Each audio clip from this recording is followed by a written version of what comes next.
G'day boys and girls, Duckville here. We've got a Terran vs Protoss today that is going to be on Habitation Station, one of the maps in the map pool that people have generally been favouring. I personally kind of am not a huge fan of it. Playing random on this map sometimes can be really frustrating, but other times it can be really good. So it's I don't know, it's kind of weird, but I do understand why a lot of people like this map. But let's talk about our players. Up at the top right hand side is our Red Terran player here from xSAGA. It is Buster. Both these players are in high masters at the moment, but I do believe both, and I know our Protoss player certainly have been up there in the GM MMR level. So we do have some pretty damn fine players over here on Habitation. Over on the left hand side, as our blue Protoss player from Team Gravity, it is Trace. And of course, as of late, we've been having some interesting little I suppose back and forth arguments. I don't know, I'm not sure how to put it. Lots of rage, I guess, is encapsulated in this particular matchup, with Terran players having a lot of trouble with Blink builds. Of course, we got to see at IEM that a lot of Blink play was used by the Protoss against the Terran, specifically in the semi-finals. Of course, I'm not going to spoil it too much, but you know, by the time this this VOD has gone up, which would be around about the 19th of March, I'm assuming that everybody is going to have caught up with IEM anyway. And even if you haven't, if you're a Terran player on ladder, you'll know that Blink can be quite frustrating to deal with. So I don't think it's something we're going to see here on this map. This map is actually not the greatest for Blink. We'll sort of have a look at why just down here on Buster's side of the map. Now, there is a space you can blink up to here with your mothership core, giving you a little bit of vision. You can jump up to this spot, but it's very enclosed, and it can be quickly intercepted by the Terran player. You can, of course, jump up here as well if you're wanting to, I don't know, do some crazy stuff jumping up into the natural, but overall the main is relatively well protected because of this dead zone here that sort of doesn't really give a Blink Stalker play much value for the Protoss. So I don't think we'll get to see something like that here from Trace today, but overall that strategy, of course, is something that is very questionable. I actually was doing a bit of Blink play yesterday. I know all the Terran players are like, you're a terrible person, why do you play Bartok, blah blah blah. No, I actually went Nexus first into Blink Stalkers, so you know, at least I did it that way. I think I tweeted about that and someone said, you're still a terrible person or something like that. It was really funny. Anyway, but what we'll probably see here from Trace is generally quite a safe player. Doesn't like to go too crazy with things, but we will see what path he wants to go down at the moment. Interesting to note that we just had the 2 in gas for this assimilator for the most part. We've also got the second one now going down. We've got our gateway on the way, and of course that first mothership has come through. So it's always interesting to note the path that a Protoss player takes with their gas. Now, right at the start, when you do, like, you know, when you're just starting up your economy, a Protoss player needs a heap of gas. You need a lot of gas. You need 100 for the mothership core. You need 50 for the cyber core to start up warp gate tech, and then you need, you know, another anywhere up to another 100, depending on what the first unit out is going to be, or second unit if you get a zealot. But you do need quite a lot of gas right at the start. Of course, players who will do what we saw here from Trace, where you're only going to have a couple of workers inside the gas, are probably not going to be going down any kind of very aggressive kind of path. Like a lot of the time when a Terran player scouts through, you'll look at the gas and say, all right, how much has he mined out of both of these? Does he have both of these? Is he using 2 workers on each? Because that can tell you if the Protoss is going to be aggressive in terms of building a Stargate and getting an Oracle, or perhaps if they are going to be, you know, going down a DT path, or perhaps even heading down towards the Templar Archives, which is of course a really solid kind of opening. So it is always important to try and look for these kinds of things. Buster did have a quick scout through, but didn't get full information. However, he did get to see that there was only 1 gas, so he should be pretty comfortable in the fact that his mineral line, for the most part, will be secure from oracles, and he doesn't necessarily need to sort of sit back and play very defensive, because there's nothing too aggressive coming out for the Protoss, given that there is such a little gas income right at the start of the game. So we will see that Buster is now going to push across the map. He's got a few of these Marines here with a single Marauder marching their way through the middle of the map. Going to grab that Xelnaga watchtower. Every time, guys, that you push into the middle of the map where the watchtower is, always have a quick glance at the mineral line. Always need to see if someone's doing something really sneaky and somehow there's like a couple of workers there. So, got to watch out for that stuff. Now we do see that Buster is just pushing forwards. It's a slightly earlier timing than you would normally see a Terran pushing across.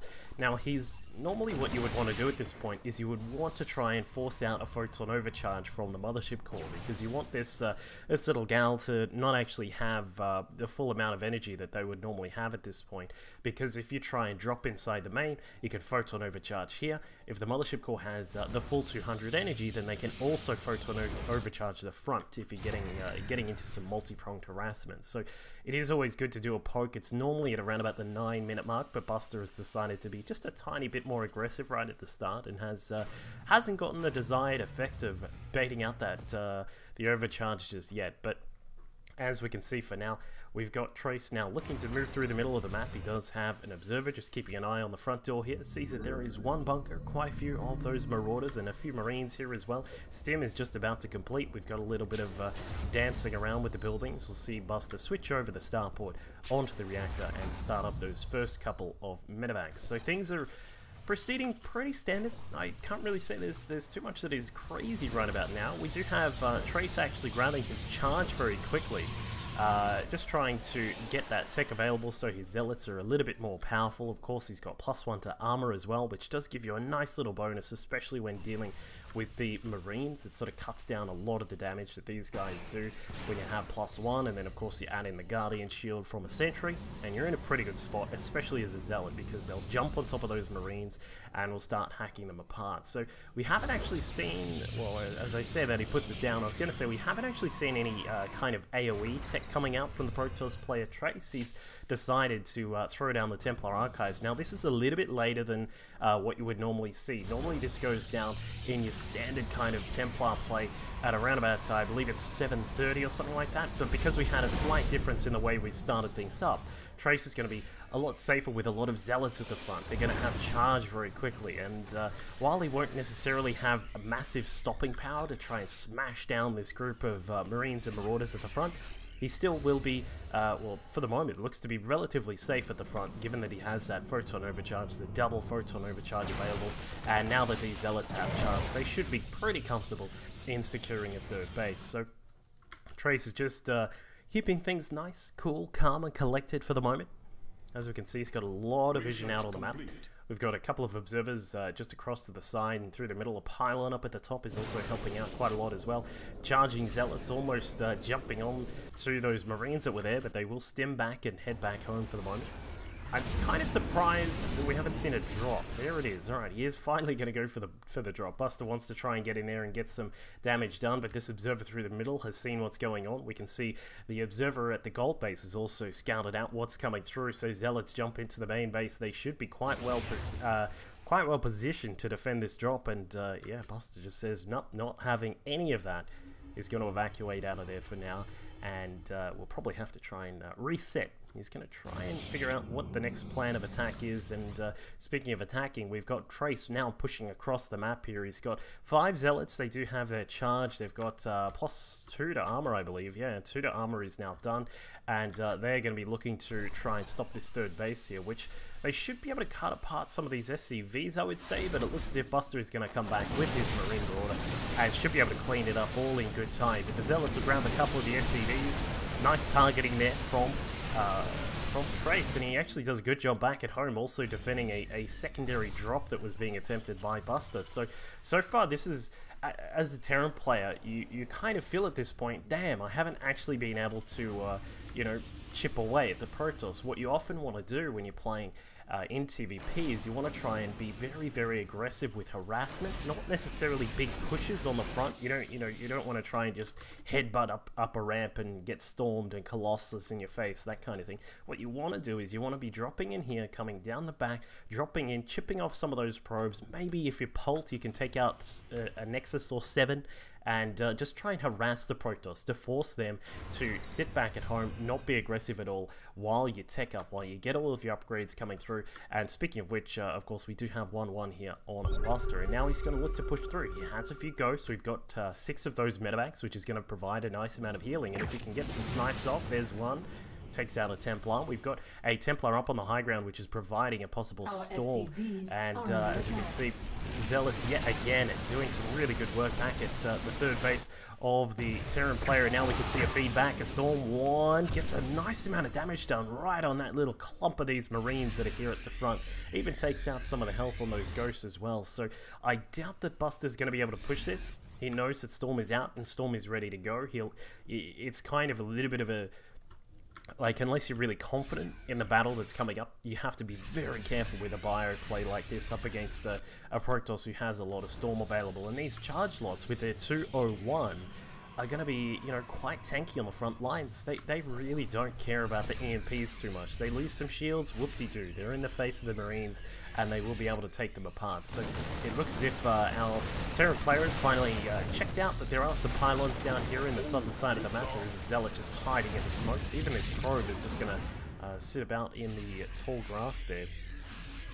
And Buster, I would like to see Buster making sure that his upgrades are coming out cleanly. We've had a couple of these. The +1 to weapons +2 to weapons was pretty quick, but armor was just a little bit delayed due to some of the pressure he's been putting on around the map. And now that he has been suffering a few various little, tiny little harassment pokes in his third base, he's, I think just a couple of the timings were just slightly out. So he's just trying to fix it up right now, of course, spending a lot of these minerals on the Marines and the Marauders, and of course those Ghosts as well. You've got to be very careful as the Terran player when you start to move into this stage. The Protoss has established their third. They've got a nice amount of workers here, 66 for both players, and it just starts to get a little bit worrisome when the Protoss player is constantly threatening you. Multi-pronged harassment coming into the third base.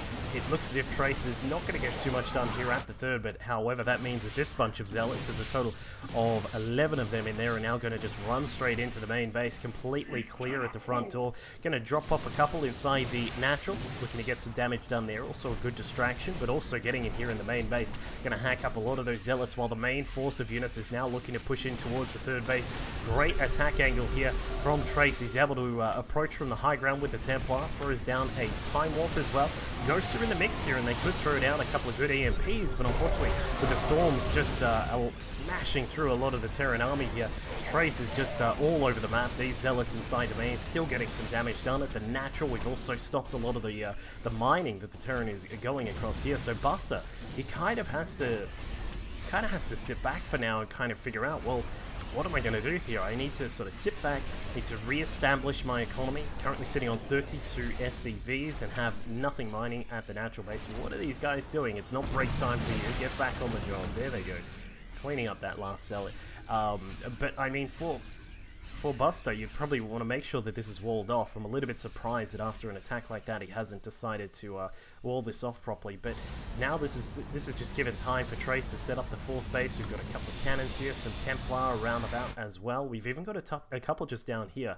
And this provides a really good zoning effect on the map here. You can see how these two guys, they're going to cover any drop path that might try and come through here. They can feed back, or they can just perhaps throw down a couple of really good storms there. And these sneaky guys are on their way. You can just hear that the little Jaws tune as they march their way up, throw down a couple of storms. Not exactly worth it for Trace there, unfortunately, but I mean, he's again just bought himself some time. He's creating space for the fourth base to be up and running. We've now got the double robo back at home, cranking out the Colossi. We do have extended thermal lance, and at 3, 2, 1 on the upgrades there. I'm not counting down to a rocket ship launch. It's just the upgrades that Trace has at the moment. Looking very nice, and this is the part where as the Terran player, you really start to get into this zone where it's like, well, I have to counter this, I have to counter this, I have to deal with drone buys, blah blah blah, and it does start to get very difficult at this stage of the TvP matchup with the Terran player. However, it's not to say that we're all done and dusted already. Of course, if a couple of slip-ups, perhaps some EMPs on top of the Templar and the Archons and Trace could be in a little bit of trouble.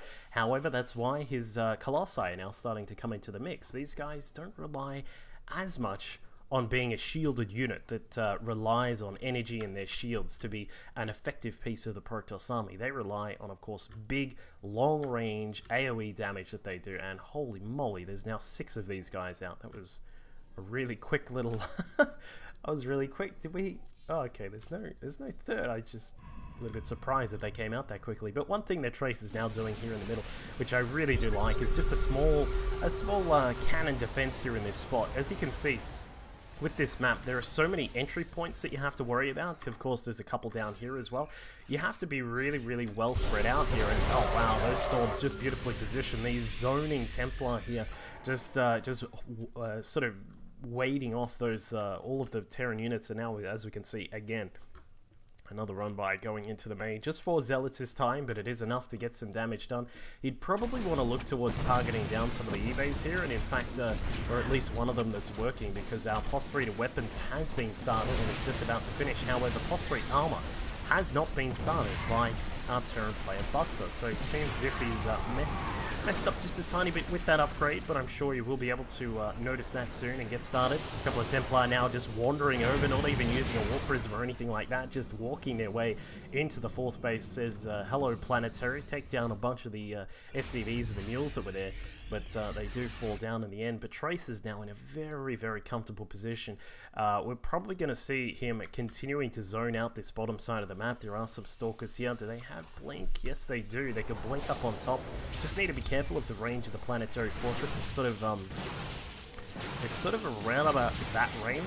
That's sort of the extent of the Planetary. So if you can position some Stalkers over here as well, you can make sure that this mineral line isn't mining at all. But what he's done, which is really clever, is put the Stalkers on the low ground just as they deal that nice amount of damage over there as well. But Buster will come through. He's got some units coming down through the sides. We'll take out the Stalkers, but this, again, it just exposes other areas of the map when his army is perhaps not as strong as you would like it to be. These Templar are now pushing forwards, take out a couple of Ghosts with some great feedback, some Storms as well. Unfortunately, that second Storm was a little bit too late, but it did get a tiny bit of damage done anyway. And now, like for Trace at this point, I'd be considering, you know, setting up this extra base. He's got 2 gold here, you know.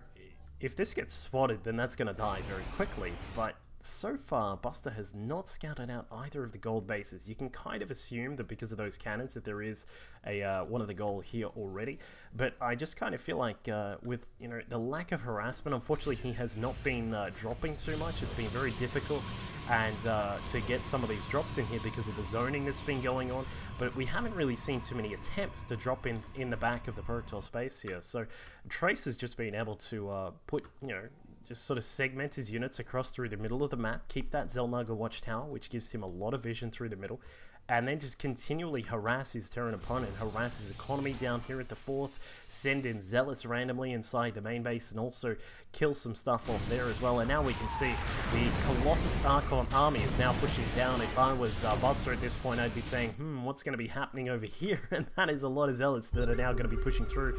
They do have 333 on their upgrades right now, so they are looking damn fine when it comes to their damage that they're doing. As we can see, just going to waltz into the main base, and unfortunately for Buster, it's going to be really difficult to try and deal with this kind of thing, because if he leaves to go and deal with all those Zealots, and let's keep in mind that's a lot of Zealots, then he's going to expose the 4th again, and this is the point where yeah, I think Trace recalled back home. I kind of would have liked if he had have stayed in position to perhaps come in and kill off that 4th base, but these Zealots are just going completely uncontested, taking out the Ghost Academy. Trace is now going to target down the Engineering Bay, also looking towards the Armory as well, but Buster is not going to bite.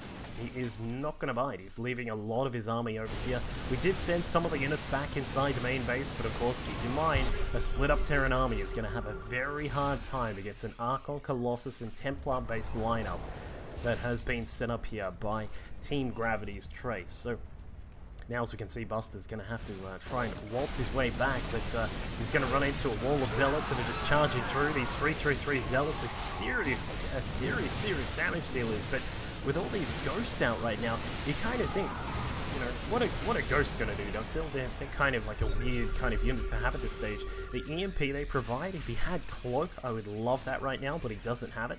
But the damage that they do is actually not too bad. Look at that, 26 versus light units, so they will smash through Zealots very, very quickly. And again, Trace just finds his way in towards the main base, burrowing in, and is going to start to deal some real damage here to the production facilities if he can. But also, if he can take out, just make sure that the eBay stays down. We still do not have +3 to armor on these Terran units here, which is really starting to hurt because, I mean, Buster's having trouble getting Minivacs out. And if he can't heal up, then these units have to rely on their own protection, being at armor and stutter stepping, and it's just getting so hard for Buster to try and make this work. But now, as you can see, he's started to segment off his army really nicely. I do like how he's just keeping a lot of this over here. The Ghosts have been doing a good job throwing out an EMP every now and then. How many Ghosts are there? Wow, that's a lot. 23. This is what you do start to see at the end of TvP, is that the Terran player really starts to get a lot of those Ghosts out. They're so handy when it comes to dealing with things. It's just unfortunate that we're lacking in Cloak. It sounds like a really weird strategy, but later on in the game, Protoss players tend to, their observer count gets a little bit lower. Like you start to see, you know, 1, 2 observers out on the map. And in fact, as we can see here, there are 2 observers out, but they're nowhere near the army and sort of in a place to detect. So if Buster actually had his Cloak here, that would actually be really nice for him. But unfortunately, he doesn't.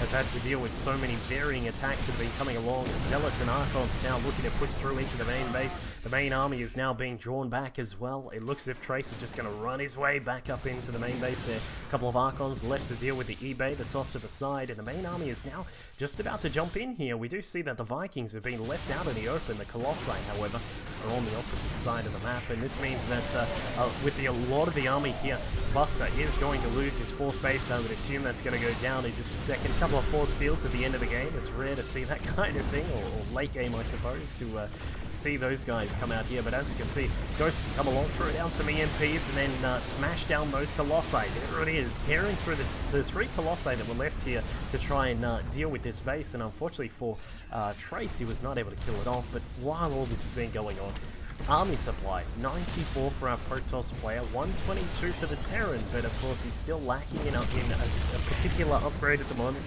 We're also waiting to see if he is going to be able to try and get his way back across the map, but this defense from Trace through the bottom edge of the map, through the top here as well. We've got some probes that are now transferring over to the, what is that, the 6th base, which is a gold. 2 gold bases against none. This is going to start to it already has basically spiraled out of control, but I'm sure that Buster, he still has not actually spotted this base, is going to spot this and say, oh dears, you've had the gold base for a very long time. It has started to mine these patches a little bit lower.